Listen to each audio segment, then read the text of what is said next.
যখন তোমার কেউ ছিল না তখন ছিলাম আমি, এখন তোমার সব হয়েছে।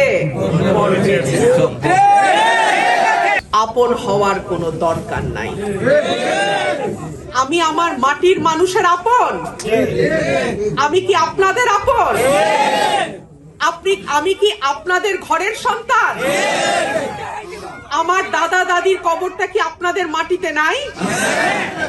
তো তাহলে আপনারাই আমার সব। আপনাদের মুখের দিকে তাকাই কিন্তু আমি আমার পুরা জীবনটাকে বাজি ধরছি। আপনাদের কাছে আমার বিনীত অনুরোধ থাকবে, মানুষ ভয় দেখাবে। মানুষ যখন টের পায় পরাজয় আসতেছে, মানুষ অনেক রকম ভয় দেখায়। মামলার ভয় দেখাও। 2 দিন আগে তোমরা ছিলা কচু ক্ষেতের তলায়, তোমাদের হেজাক বাত্তি দা খুঁজা পাওয়া যায় নাই। আজকে তোমরা আমার নেতা কর্মীকে মামলার ভয় দেখাও। এত বড় চর্বি হয়ে গেছে 15 মাসে যে আমার নেতা কর্মীদেরকে তোমরা হুমকি দাও। আমি কাউকে হুমকিও দেই না, ধমকও দেই না। তবে বিনীতভাবে বলি, আমার একটা কর্মীর গায়েও যদি একটা পশম কেউ ধরার সাহস করে, তার জবাব তাকে আমার কাছে দিয়ে যাইতে হবে।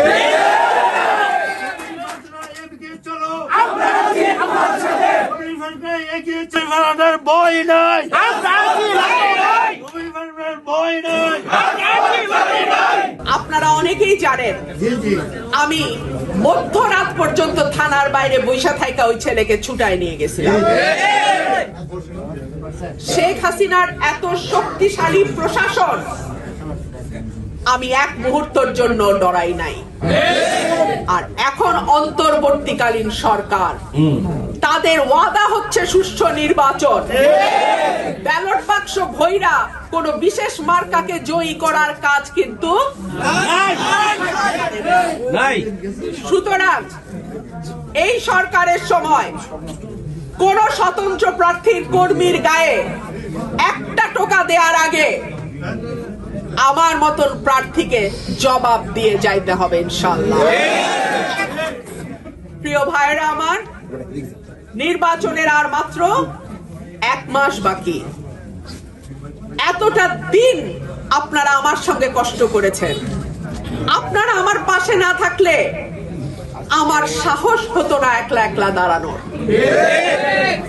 আমি কোন গোষ্ঠীর মতন বেঈমান না। খাওয়ার পরে মুখ মুছে উঠে যাওয়ার কালচারও আমি আমার পরিবার থেকে শিখি নাই। যেই পাতে আমি ভাত খাই আর আমাকে যে খাওয়ায় তাকে সম্মান করাই আমার পরিবারের শিক্ষা। সুতরাং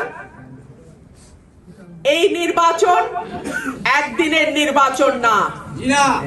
এই নির্বাচন ঠিক করবে আগামী 5 বছর আপনারা ভালো থাকবেন নাকি অন্য কারো তাবেদারি করে আপনাদের থাকতে হবে। এই নির্বাচন ঠিক করবে সরাইল আশুগঞ্জের মানুষের রায় জয়লাভ করবে নাকি অন্য কারো ইশারা জয়লাভ করবে। এই নির্বাচন ঠিক করবে এই 2 উপজেলার মালিকানা এই 2 উপজেলার মানুষের হাতে আছে নাকি নাই। প্রিয় ভাইরা আমার, আমি আমার বক্তব্য আর লম্বা করব না। আপনারা অনেকক্ষণ ধরে ধৈর্য ধরে অপেক্ষা করছেন। আপনারা সবাই দেশনেত্রী বেগম খালেদা জিয়ার কর্মী, দেশনেত্রী বেগম খালেদা জিয়ার একনিষ্ঠ সৈনিক। আপনারা সকলেই আমার বাবা মা, দাদা দাদি, আমার চাচা চাচি যারা আল্লাহর কাছে চলে গেছেন, সকলের জন্য আজকে আপনারা দোয়া করবেন। আল্লাহ যেন আমাদেরকে কামিয়াব করে, আল্লাহ যেন সরাইল আশুগঞ্জের মানুষকে যোগ্য নেতৃত্বের হাতে তাদেরকে ফয়সালা করে দেয়।